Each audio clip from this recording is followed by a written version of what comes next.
During the beginning of the pandemic, the housing market took a surprise turn. Due to the lockdown in 2020, many people were either put on leave or furloughed from their place of work, which left the unemployment rate at an all-time high. Many predicted the housing market would crash due to this crisis. As a result, houses were listed fairly low to buy and interest rates dropped significantly. This led to many people jumping on the opportunity to snag a house while the market was so low. However, as the demand for housing increased, so did its value. There has since been a steady increase in the housing market to both rent and buy. Now, the value of homes are nearly double the amount or more. We asked current Professor Gregory Gondway his experience in trying to rent a place in San Bernardino. My name is Dr. Greg Gondway. I'm an assistant professor in the Department of Communication. I teach classes in journalism, particularly multimedia journalism. So I started searching for housing the moment I got a job here. That was last year in May. So, and I've been looking for both places to rent and possibly buying.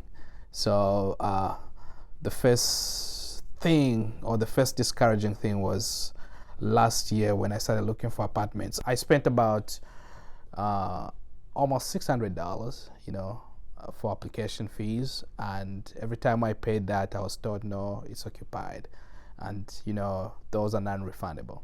Initially, I was searching for a place around or close to campus. I spend most of the time on campus, and I just wanted to be around San Bernardino, but that was not possible for many reasons. One, the cheaper ones were easily occupied. Like, they would post it in a day, and within a short time, it's occupied. And the other ones were just extremely expensive, and I could not afford. In my opinion, I'm an assistant professor at Cal State San Bernardino.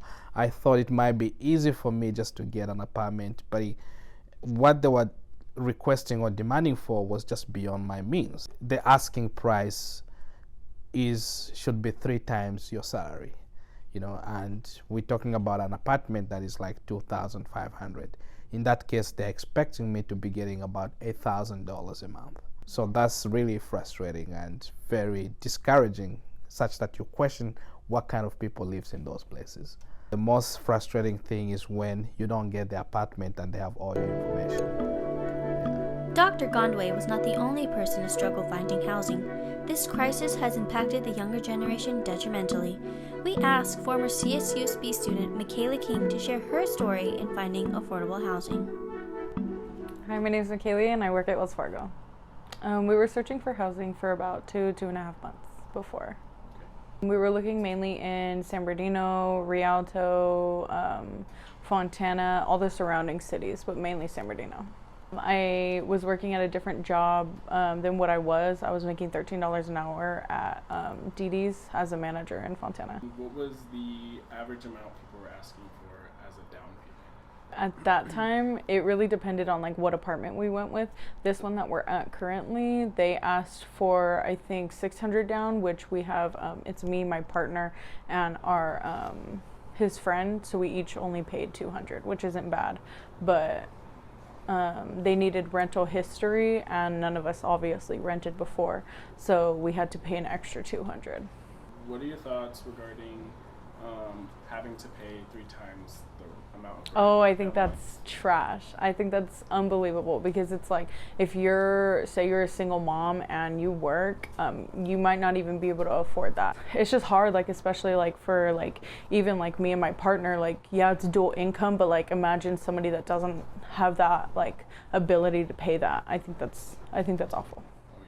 How do you feel about having to pay a fee per application for apartments? I think it's tough because it's never guaranteed, and especially if for here we only paid, I believe, $50, but for other places they were asking $100, $150, and I think it's a lot because it's not guaranteed. I think if it was more guaranteed, you're gonna get this will be part of your down payment, that'd be a little different. But I don't think them applying it and then running my credit, that might mess up my credit score and stuff like that. That all goes into the application and the fees. So it's not just the fee, it's so many other things behind the picture. So yeah. The housing crisis is not a new problem to this country. However, the exponential growth in value of property is unlike we have ever seen before. This leaves many people discouraged and hopeless to even consider the idea of renting or buying.